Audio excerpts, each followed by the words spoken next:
Hello दोस्तों, नमस्कार। आज के इस वीडियो में हम बात करेंगे टेंस के बारे में और सीखेंगे टेंस क्या होते हैं। टेंस रिप्रेजेंट करता है, बताता है टाइम के बारे में, समय के बारे में बात करता है। टाइम जो टेंस होते हैं वो बताते हैं समय के बारे में। और टेंस मुख्यतः तीन प्रकार के होते हैं। Number 1 is present tense, second is past tense and third is future tense. Present tense का मतलब होता है वर्तमान समय, जो समय अभी चल रहा है। यदि उस समय की बात की जा रही है तो वह प्रेजेंट टेंस होगा। पास्ट टेंस का मतलब होता है भूतकाल, यानी कि जो समय बीत चुका है, जिस समय बीत चुका है उसके लिए भूतकाल की बात हुई। और फ्यूचर का मतलब होता है भविष्यत काल, यानी कि जो समय अभी आएगा, जो समय आया नहीं है, उस समय की बात की जा रही है तो वो होगा फ्यूचर टेंस।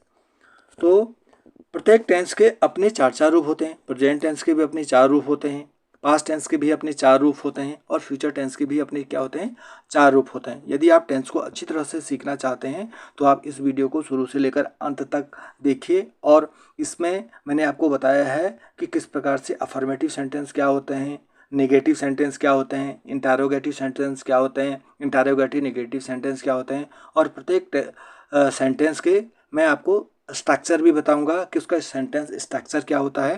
तो इस प्रकार से आप सीखने में आपको काफ़ी मदद मिलेगी। तो आगे देखते हैं प्रेजेंट टेंस के चार रूप क्या क्या होते हैं। प्रेजेंट टेंस के अपने चार रूप हैं। Present indefinite tense, present continuous tense, present perfect tense, present perfect continuous tense. तो इसी प्रकार पास्ट टेंस के भी अपने चार रूप हैं। तो वो हो जाएंगे past indefinite tense, past continuous tense, past perfect tense, past perfect continuous. उसी प्रकार फ्यूचर टेंस के भी अपने चार रूप हैं। Future indefinite tense, future continuous tense, future perfect tense, future perfect continuous tense.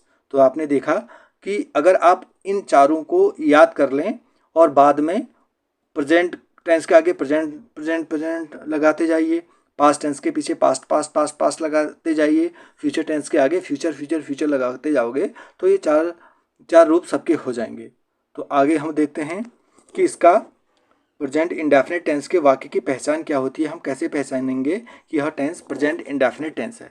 Present indefinite tense के वाक्यों के अंत में, जो हिंदी के जो वाक्य होंगे उनके अंत में ता है, ती हूँ, ता हूँ, ते हैं शब्द आते हैं। यदि हिंदी के वाक्यों के अंत में ता है, ती हूँ, ता हूँ, ते हूँ शब्द आएंगे तो आप समझ लेना कि वह प्रेजेंट इंडेफिनिट टेंस है। जैसे उदाहरण के रूप में मैं आपको समझाता हूँ। मैं खेलता हूँ, इस वाक्य के अंत में ताहू शब्द आया है। वह पत्र लिखता है, इसके पीछे भी ताहे शब्द आया है। वे बाजार जाते हैं, इसके पीछे ते हैं आया है। रीना गाना गाती है, इसके पीछे तीहे शब्द आए हैं। तो आपने देखा उपरोक्त सभी वाक्यों के अंत में ताहू, ताहे, ते हैं तथा तीहे आदि शब्द आए हैं। तो यह प्रेजेंट इंडेफिनिट टेंस है। तो प्रेजेंट इंडेफिनिट टेंस को पहचानना बहुत आसान है। यदि हिंदी की वाक्यों के अंत में ताहे, तीहे, तीहों आदि शब्द आएंगे तो वह प्रेजेंट इंडेफिनिट टेंस होगा। आगे हम देखते हैं कि इसका रूल ऑफ ट्रांसलेशन क्या है, इसको ट्रांसलेट कैसे करते हैं, इसकी बनाने का तरीका क्या है। इसका ट्रांसलेशन का पहला नियम यही है कि ही सी इट एकवचन कर्ता के साथ वर्ब की फर्स्ट फॉर्म के साथ एस और ई एस जोड़ते हैं। इंपॉर्टेंट नियम है, आप इसको ध्यान से समझ लीजिए। क्या है, ही सी इट सिंगुलर नाउन के साथ, यदि वाक्य ही के साथ आया है, सी के साथ आया है और इट के साथ आया है या किसी सिंगुलर नाउन के साथ आया है तो वर्ब की फर्स्ट फॉर्म के साथ एस और एस जोड़ते हैं। अब कहाँ पर एस आता है और कहाँ पर एस आता है, इसके लिए भी मैं आपको बता देता हूं कि यदि वर्ब के अंत में एस एस, ओ, जेड, एक्स, सी एच या एस एच आए हो तो वर्ब की फर्स्ट फॉर्म के पीछे एस जोड़ते हैं। और यदि बाकी अन्य के साथ केवल क्या जोड़ते हैं, वर्ब की फर्स्ट फॉर्म के साथ एस जोड़ते हैं। यह इसका नियम है, बहुत इंपॉर्टेंट नियम है। आप इसको ध्यान से समझ लीजिए कि ही सी इट एकवचन कर्ता के साथ वर्ब की फर्स्ट फॉर्म के साथ एस और एस जोड़ते हैं। एस जो जुड़ेगा वह केवल उन वर्ब के साथ जुड़ेगा जिनके अंत में एस एस, ओ, जेड, एक्स, सी एच और एस एच आया हो। और बाकियों के साथ अगर ये नहीं आए हैं तो हम डायरेक्टली एस जोड़ देंगे। यह केवल ही सी इट और सिंगुलर नाउन के साथ ही होगा, बाकियों के साथ तो नहीं होगा। आगे देखते हैं, आगे क्या है कि I, you, we, they plural noun के साथ या बहुवचन कर्ता के साथ वर्ब की फर्स्ट फॉर्म के साथ एस और एस नहीं जोड़ते हैं।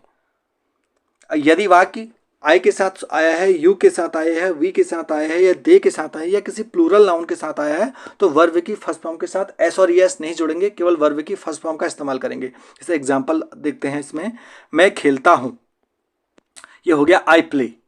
मधु गाना गाती है, मधु सिंग्स अ सॉन्ग। तो इसमें भी हम देखेंगे कि इसके पीछे भी एस आया है। एस केवल इसलिए आया है क्योंकि मधु आया है, मधु क्या है, सी है और सिंगुलर नाउन है, इसलिए उसके पीछे एस आया है। वह स्कूल जाती है, वह स्कूल जाती है मैं हम किस प्रकार से करेंगे, she goes to school. She goes to school इसलिए हुआ, इसके पीछे ई एस आया है। ई एस इसलिए आया है क्योंकि हमने पहले ही बात करी थी कि जिन वाक्यों के अंत में क्या आता है, ओ, एक्स, ये सब चीज़ें आती हैं, उनके पीछे ई एस लगता है, इसलिए इसके पीछे ई एस लगा। तो मैं आशा करता हूँ कि आपको समझ में आ रहा होगा। अब हम बात करते हैं इस प्रेजेंट इंडेफिनिट टेंस के का फॉर्मूला क्या है, सेंटेंस का फॉर्मूला किस प्रकार से बनता है। कोई भी जो सेंटेंस है, सेंटेंस को बनाने का जो फॉर्मूला होता है, सबसे पहले हम सब्जेक्ट को लेके आएंगे। सब्जेक्ट का मतलब होता है कर्ता, जो काम को कर रहा है उसको हम बोलते हैं सब्जेक्ट। वर्ब का मतलब होता है क्रिया, जो काम हो रहा है। और ऑब्जेक्ट का मतलब होता है कर्म, यानी कि सब्जेक्ट जिस कार्य को कर रहा है वो ऑब्जेक्ट कहलाया है। तो यह इसका लगाने का क्रम है। सेंटेंस का जो स्ट्रक्चर है वो इसी प्रकार से होगा। सबसे पहले सब्जेक्ट आएगा, फिर वर्ब आएगी, फिर ऑब्जेक्ट आएगा। और एस और एस की बात मैं आपको पहले ही बता चुका हूँ कि सिंगुलर नाउन के साथ ही, सी, इट के साथ एस और एस जोड़ेंगे। ये हो गया क्लियर। अब हम आगे चलते हैं, आगे आपको बताता हूँ अब नेगेटिव सेंटेंस क्या होते हैं। नेगेटिव सेंटेंस वे सेंटेंस होते हैं जिन वाक्यों में नहीं शब्द आता है। जिन वाक्यों में नहीं शब्द आएगा या अंग्रेजी का नॉट शब्द आता है तो वो नेगेटिव सेंटेंस होते हैं। जैसे एग्जाम्पल मैं आपको समझाता हूँ, आपको समझ में आएगा। मैं स्कूल नहीं जाता हूँ, तो इसके पीछे ताहूँ शब्द आया है तो प्रेजेंट इंडेफिनिट टेंस है, और नहीं भी आया है तो हम समझ लेंगे कि यह प्रेजेंट इंडेफिनिट का नेगेटिव सेंटेंस है। दूसरा एग्जाम्पल है, वे फुटबॉल नहीं खेलते हैं। अब लास्ट में देखो तेहे शब्द आया है, तो तेहे शब्द आया है तो यह प्रेजेंट इंडेफिनिट टेंस है या सिंपल प्रेजेंट है, और नहीं आया है तो नेगेटिव सेंटेंस है। थर्ड एग्जाम्पल है, वह गाना नहीं गाता है। ताहे शब्द आया है और नहीं आया है तो यह नेगेटिव सेंटेंस है। आपने देखा उपरोक्त सभी वाक्यों में नहीं शब्द आया है, अतः यह सभी नेगेटिव सेंटेंस हैं। अब नेगेटिव सेंटेंस को बनाने का नियम क्या है, इसका फॉर्मूला क्या है, इसको आप ध्यान से समझिए। इसका भी एक फॉर्मूला है कि अगर नेगेटिव सेंटेंस है, नेगेटिव सेंटेंस का फॉर्मूला क्या होगा। अभी ऊपर हमने बात करी थी, जो भी अफर्मेटिव सेंटेंस थे, अफर्मेटिव सेंटेंस का जो फॉर्मूला था, सबसे पहले आप सब्जेक्ट लगाएंगे, फिर सब्जेक्ट लगाने के बाद वर्ब की फर्स्ट फॉर्म के पीछे एस और एस लगेगा, फिर लास्ट में ऑब्जेक्ट आएगा। अब अगर नेगेटिव सेंटेंस की बात कर रहा है तो नेगेटिव सेंटेंस के लिए फॉर्मूला क्या होगा। नेगेटिव सेंटेंस का फॉर्मूला है कि सबसे पहले सब्जेक्ट आएगा, फिर डू या डज आएगा, फिर डज के बाद नॉट आएगा, फिर वर्ब की फर्स्ट फॉर्म आएगी, फिर ऑब्जेक्ट आएगा। इसको क्लियर करता हूँ कैसे यह हुआ। इसका है ही, सी, इट के साथ डज नॉट का प्रयोग करते हैं। यदि ही, सी, इट सिंगुलर नाउन के साथ डज नॉट आएगा, अगर हम प्रेजेंट इंडेफिनिट टेंस के नेगेटिव सेंटेंस को बना रहे होंगे तो हम इस बात का विशेषकर ध्यान रखेंगे कि ही, सी, इट के साथ आएगा डज नॉट, और I, you, we, they plural noun के साथ आएगा डू नॉट का प्रयोग करेंगे। यदि आई, यू, वी, दे के साथ हम सेंटेंस को बना रहे हैं या प्लूरल नाउन के साथ सेंटेंस को बना रहे हैं नेगेटिव सेंटेंस को, तो डू नॉट का प्रयोग करेंगे या डोंट का प्रयोग करेंगे। और यदि सिंगुलर नाउन की बात हो रही है, ही, सी, इट की बात हो रही है, तो डजंट का या डज नॉट का प्रयोग करेंगे। और मैं आपको फॉर्मूला बता दिया हूँ कि सबसे पहले आप सब्जेक्ट का प्रयोग करोगे, सब्जेक्ट माने करता, फिर डू या डज आएगा, फिर उसके बाद नॉट आएगा, फिर वर्ब की फर्स्ट फॉर्म आएगी, फिर ऑब्जेक्ट आएगा। तो मैं आशा कर रहा हूँ कि आपको यह वीडियो पसंद आ रहा होगा या आप समझ रहे में आ रहा होगा। आप इस बात को समझिए। आगे है इंटेरोगेटिव सेंटेंस। इंटेरोगेटिव सेंटेंस क्या सेंटेंस होते हैं। इंटेरोगेटिव का मतलब होता है प्रश्नवाचक वाक्य, जिन वाक्यों में कोई प्रश्न पूछा जा रहा है। इंटेरोगेटिव सेंटेंस के अंत में प्रश्नवाचक चिन्ह होता है। तो इसका स्ट्रक्चर क्या होता है।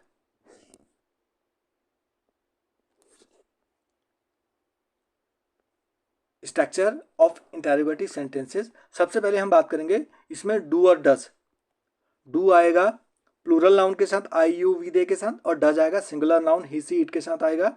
फिर उसके बाद सब्जेक्ट आएगा, वर्ब की फर्स्ट फॉर्म आएगी, फिर ऑब्जेक्ट आएगा, और लास्ट में चिन्ह आएगा प्रश्नवाचक चिन्ह। यह इसका स्ट्रक्चर है। तो जैसे क्या वह क्रिकेट खेलता है, जिनमें क्या वाले प्रश्न पूछे जा रहे हैं वो प्रश्नवाचक वाक्य हुए। डज ही प्ले क्रिकेट और लास्ट में चिन्ह आएगा और डू और डज पहले आएगा। अगला फोर्थ है इंटरोगेटिव नेगेटिव सेंटेंस। अब इंटरोगेटिव सेंटेंस कैसे सेंटेंस होते हैं ये मैं आपको बता चुका हूँ कि इंटरोगेटिव सेंटेंस वे सेंटेंस होते हैं जिनमें कोई प्रश्न पूछा जा रहा है, जिनमें प्रश्नवाचक चिन्ह होता है, वो इंटरोगेटिव होते हैं। और इंटरोगेटिव नेगेटिव का मतलब है कि उसमें प्रश्न भी पूछा जा रहा है, और नेगेटिव का मतलब मैं आपको पहले ही बता दिया हूँ कि जिनमें नॉट शब्द आता है तो वो इंटरोगेटिव नेगेटिव सेंटेंस हो गए। यानी कि जिन वाक्यों में प्रश्न भी पूछा जा रहा है, प्रश्नवाचक चिन्ह भी आ रहा है और नॉट भी आ रहा है, तो वो इंटरोगेटिव नेगेटिव सेंटेंस हुए। अब इंटरोगेटिव नेगेटिव सेंटेंस के बनाने का स्ट्रक्चर क्या है? जैसे सबसे पहले हम यूज़ करेंगे डू या डज का प्रयोग करेंगे। डू आएगा सिंगुलर नाउन के साथ और डज आएगा डू आएगा प्लूरल नाउन के साथ या आई यू वी दे के साथ आएगा, और डज आएगा ही सी इट के साथ। फिर उसके बाद सब्जेक्ट आएगा, फिर उसके बाद नॉट आएगा, फिर वर्ब की फर्स्ट फॉर्म आएगी, फिर ऑब्जेक्ट आएगा और लास्ट में आएगा प्रश्नवाचक चिन्ह। इसके दो फॉर्मूले हैं, या तो आप इसको इस प्रकार से बनाइए या आप इसको ऐसे भी बना सकते हैं कि डू या डज के साथ नॉट लगा दीजिए आप शुरू में ही, डोंट या डजंट, फिर उसके बाद सब्जेक्ट, फिर वर्ब की फर्स्ट फॉर्म, फिर ऑब्जेक्ट। आगे देखते हैं हम इसको कैसे समझेंगे। इसका एग्जाम्पल है एक, मैंने लिखा है क्या वह बाजार नहीं जाता है। तो इसमें क्या शब्द भी आया है, क्या का मतलब प्रश्नवाचक भी है, और नहीं भी आया है, नहीं का मतलब नेगेटिव सेंटेंस है। तो ये और ताहे शब्द आया है, तो ताहे आया है तो ये प्रेजेंट का इंडेफिनिट टेंस है, और इसमें प्रश्नवाचक भी आया है तो ये इंटरोगेटिव है, और इसमें प्लस नहीं भी आया है तो ये निगेटिव भी है। तो ये हो गया प्रेजेंट इंडेफिनिट टेंस का इंटरोगेटिव नेगेटिव सेंटेंस।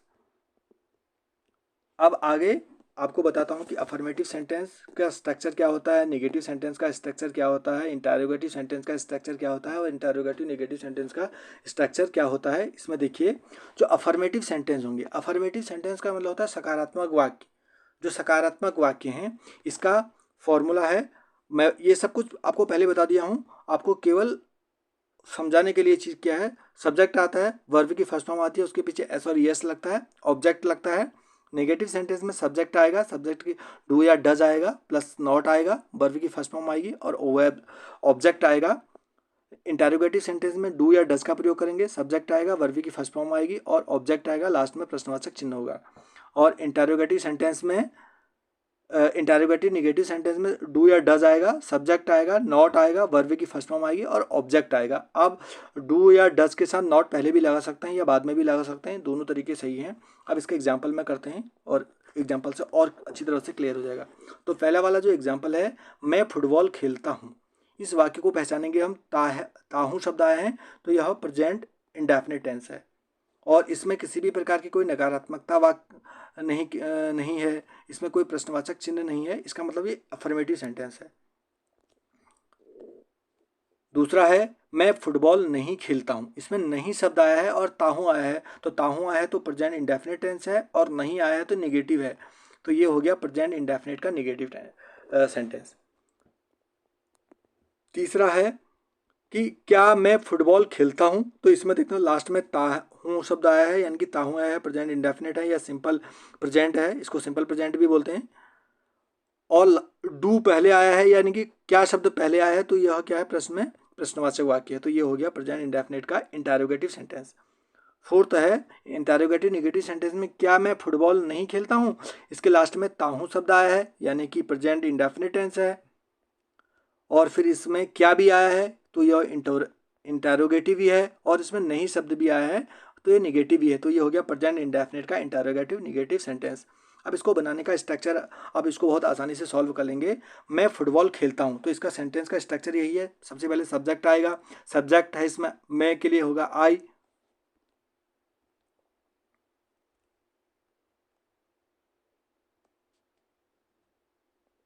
सब्जेक्ट है इसमें आई, तो मैं के लिए आई हो गया। उसके बाद फिर वर्ब की फर्स्ट फॉर्म लगाएंगे प्ले। अब इसके पीछे वर्ब की केवल हमने फर्स्ट फॉर्म का इस्तेमाल किया, वर्ब की फर्स्ट फॉर्म का इस्तेमाल केवल इसलिए किया क्योंकि आई के साथ आया है। तो मैंने बताया था कि I you we they plural noun के साथ एस और एस नहीं जोड़ते हैं, तो केवल प्ले आया, और ऑब्जेक्ट इसमें है फुटबॉल, तो ये बन गया आई प्ले फुटबॉल।